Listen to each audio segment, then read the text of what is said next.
vamos falar sobre derivativos no nosso módulo de revisão. Veja a questão número 28, que é uma questão que caiu numa prova do Banco do Brasil do início da década 2000, 2003, 2004, se eu não me engano. Diz o enunciado da questão: suponha que um produtor de café acredite hoje que dentro de 3 meses, quando da colheita e posterior venda de sua produção, os preços terão caído e não cobrirão seus custos. Em função dessa expectativa, e considerando que os preços no mercado futuro de café dentro de 3 meses estarão altos, refletindo uma expectativa oposta à sua, para se proteger, ele resolve, letra A, adquirir café no mercado à vista. B, não fazer nada e aguardar. C, comprar e vender estes contratos futuros em igual volume. Letra D, comprar contratos futuros no valor de sua produção ou vender estes contratos futuros no valor de sua produção. Qual destas alternativas você considera correta? Qual opção você assinala? Resposta correta, letra E. O produtor vai assumir uma posição vendida no mercado futuro. Porque, como você lembra, quando nós estudamos derivativos, estudamos mercado futuro, aqueles que assumem uma posição vendida ganham no mercado futuro quando o preço cai. Como a expectativa dele é que o preço vai cair, ele assume uma posição vendida num determinado valor que para ele está interessante. Se a cotação cair, ele será remunerado pela queda, porque ele tem uma posição vendida. Ele está apostando na queda e ganhando dinheiro com a queda.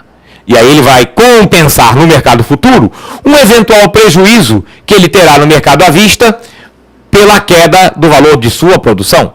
Esse é o sentido do hedge que um produtor faz no mercado futuro. Ele assume uma posição vendida porque se o preço do produto cair, ele vai ter prejuízo no mercado à vista, mas vai ter lucro no mercado futuro. Então ele está fazendo proteção pelo mercado futuro da sua posição no mercado à vista. As outras alternativas são até excludentes, mas vamos analisá-las, porque tem algumas aqui que são verdadeiras bobagens. Adquirir café no mercado à vista. Ora, se ele já vai produzir café, ele vai adquirir café mais no mercado à vista para quê? Para ficar com mais estoque? E se o preço vai cair, ele pagar mais caro agora para vender mais barato depois? Vamos combinar que é uma bobagem. A letra B, então, é a maior das bobagens. Se há alguma coisa que um agente econômico não pode fazer ao avaliar um cenário de flutuação de preços, é não fazer nada. Alguma coisa ele tem que fazer.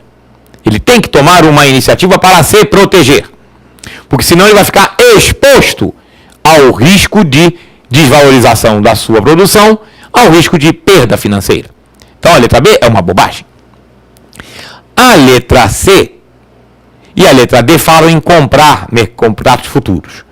Comprar e vender contratos futuros em igual volume é você não fazer nada. Lembra quando a gente teve a aula sobre derivativos, a aula teórica do mercado futuro, que nós falamos de reversão de posição? O que era reverter posição? Era quem estava comprado assumir uma posição vendida igual. Ou quem estava vendido assumir uma posição comprada igual. Ou seja, comprar e vender contratos futuros em igual volume para o mesmo vencimento, é você não fazer nada, porque você está comprando e vendendo a mesma quantidade no mesmo preço para o mesmo vencimento. Então você está, na verdade, saindo do mercado, não está entrando. E quem compra contratos futuros está apostando na alta, está com a expectativa de alta, porque ele está assumindo uma posição comprada que vai valer menos do que o valor da mercadoria quando ela subir. Então ele está comprando mais barato do que vale e está ganhando dinheiro com isso. Nós vimos na aula teórica de mercado futuro que quem assume uma posição comprada está esperando ou apostando na alta. Ora, esse produtor está apostando e esperando a baixa. Então ele tem que assumir uma posição vendida. Portanto, realmente a única opção correta é a letra E. Vamos para a questão número 29. O titular de uma opção de compra de uma ação que carrega a sua posição até a data de vencimento da opção só estará efetivamente ganhando e, portanto, com justificativa para exercê-la quando o preço do mercado no momento do exercício for inferior ao preço de exercício da opção, B, inferior ao preço de exercício da opção acrescido do valor do prêmio pago, C, superior ao preço de exercício de opção acrescido do valor do prêmio pago, D, superior ao preço de exercício de opção deduzido do valor do prêmio pago, ou letra E, superior ao preço de exercício da opção. Uma orientação para fazer esse tipo de questão. Não olhe para as alternativas, porque as alternativas são montadas para você se confundir. Tanto que essa questão eu não vou comentar todas as alternativas. Vamos raciocinar e concluir qual é a correta. Ora, se essa é que está correta e as outras são excludentes, as outras estão erradas. As outras estão ali apenas para fazer barafunda no seu raciocínio. Então não vamos entrar nesse novelo. Vamos raciocinar. E para raciocinar, eu sugiro que você pegue um papel e faça esse raciocínio que eu vou ditar escrevendo. Eu não vou escrever para que você se acostume a raciocinar e escrever. Mas pense o seguinte: ele é titular de uma opção de compra. O que tem um titular de uma opção de compra?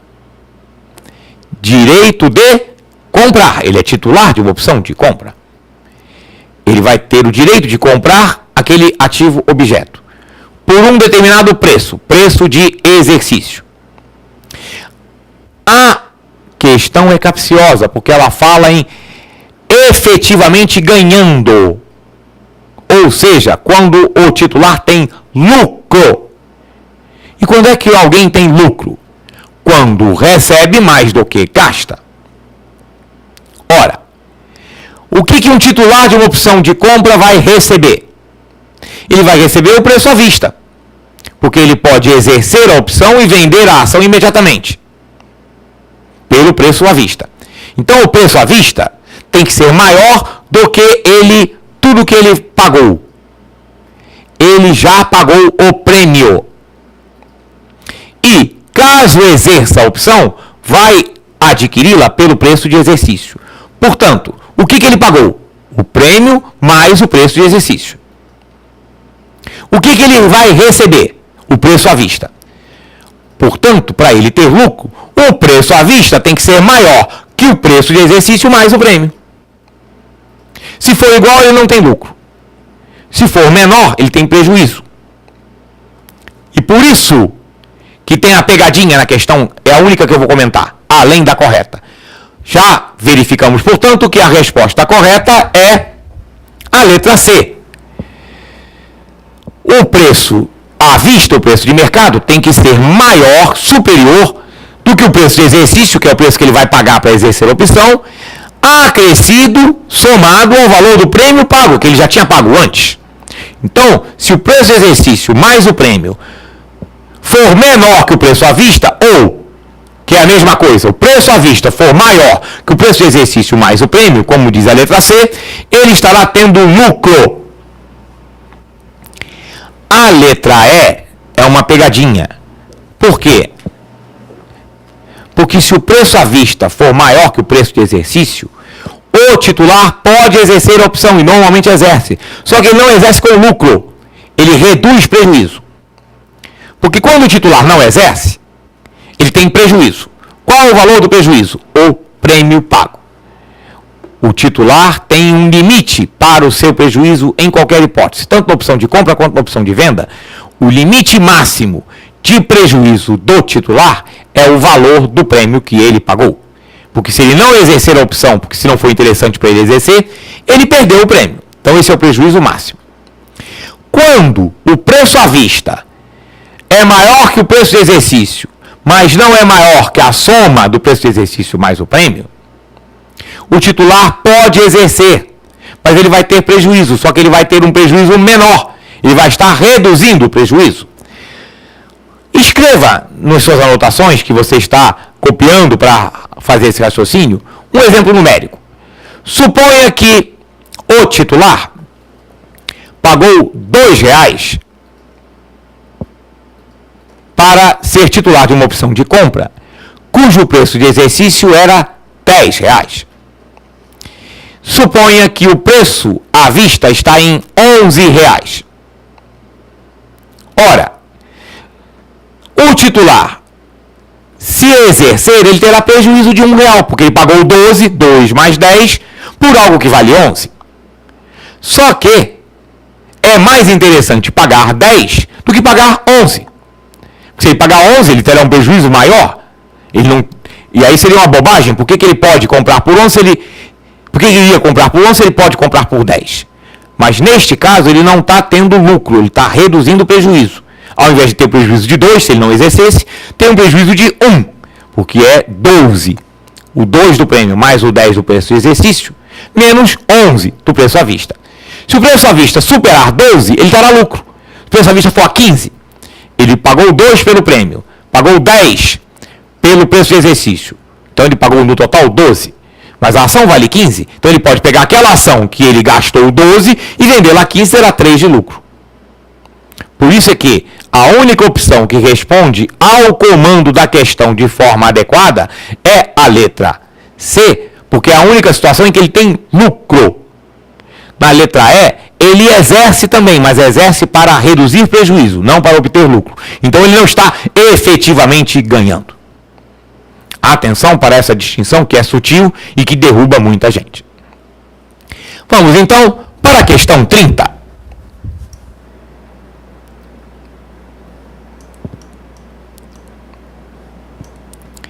A questão 30 fala de uma opção de compra, mas do outro lado, do lado do lançador. E pergunta o seguinte: o lançador de uma opção de compra coberta terá prejuízo quando? Letra A, o titular da opção não exercer seu direito. Letra B, o preço de exercício for maior que o preço que o lançador pagou por ela, mais o valor do prêmio recebido. Letra C, o preço de exercício for menor que o preço que o lançador pagou por ela, mais o valor do prêmio recebido. Letra D, o preço de exercício for menor que o preço que o lançador pagou por ela, menos o valor do prêmio recebido. Ou letra E, o preço de exercício for maior que o preço que o lançador pagou por ela, menos o valor do prêmio recebido. Essa questão é muito parecida com a questão anterior. E a forma de resolver é a mesma. Não vamos olhar a barafunda das alternativas. Vamos pensar e elaborar a resposta correta e depois ir para a alternativa. Mas antes disso a gente pode descartar uma. A gente pode descartar a bobagem. A letra A. A letra A é uma bobagem. Porque quando o titular não exerce o direito, o lançador tem o seu lucro máximo. Então ele não tem prejuízo. A gente sabe disso. Quando o titular não exerce o direito, o titular é que tem prejuízo máximo. Ele perde o prêmio. E o lançador tem o seu lucro máximo. Recebe o prêmio e não precisa fazer nada. Então já descartamos a letra A. Mas vamos raciocinar. Quando é que o lançador coberto tem prejuízo? Quando o titular tem lucro. Quando é que o titular tem lucro? É a resposta da questão anterior. O titular tem lucro quando o preço à vista é maior que o preço de exercício mais o prêmio.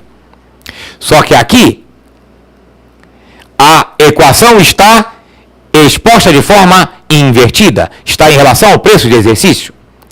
Ora, escreva então você, se o preço à vista é maior que o preço de exercício mais o prêmio, porque essa é a situação do lucro titular, portanto é a situação do prejuízo do lançador. O preço à vista é maior que o preço de exercício mais o prêmio. Portanto, o preço de exercício mais o prêmio é menor que o preço à vista. Se você inverte de um lado para o outro, você troca o sinal de maior para menor. Isso é uma questão de matemática. Ora, se o preço à vista é menor, o preço à vista mais o prêmio é menor que se o preço de exercício mais o prêmio é menor que o preço à vista, o preço de exercício é menor que o prêmio menos o preço à vista. Qual a alternativa encaixa nessa descrição? O preço de exercício menor que o preço que o lançador pagou menos o valor do prêmio recebido. E é a letra D. E se você raciocinar sobre ela, vai ver que ela está coerente. Por quê? Porque o preço que ele pagou. O que ele recebeu. O preço do exercício ele vai receber também. Ora, se o preço do exercício for menor do que aquilo que ele pagou no final das contas, que é o valor que ele pagou menos o prêmio, ele estará tendo prejuízo.